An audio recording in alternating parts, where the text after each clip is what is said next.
శ్రీరాములు హనుమంతుడి మధ్య బంధం గురించి ఓ అద్భుతమైన కథ ఉంది. ఆ కథేంటో ఇప్పుడు చూద్దాం.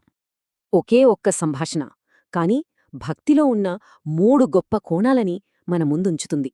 అసలు హనుమంతుడి భక్తి ఎలాంటిదంటే ఆయన ప్రతి శ్వాసలో రామ రామ అనే నామమే ఉండేదన్మాట. ఇంతటి భక్తిని చూసిన శ్రీరాముడికి దాని గురించి ఇంకా తెలుసుకోవాలని అనిపించింది.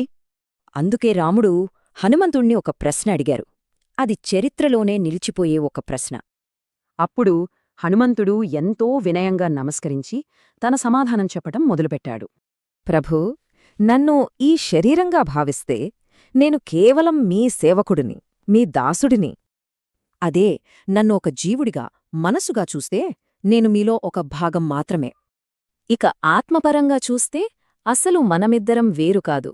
నేనే మీరు, మీరే నేను. ఈ సమాధానం వినగానే శ్రీరాముడు ఆనందంతో హనుమంతుడిని అమాంతం కౌగిలించుకున్నాడు. అంటే నిజమైన భక్తికి అసలు నేను అనే అహంకారమే ఉండదు. అంతా దైవమే. ఒకే భక్తి, కాని దాన్ని ఎన్ని కోణాల్లో చూడవచ్చో కదా. ఇది నిజంగా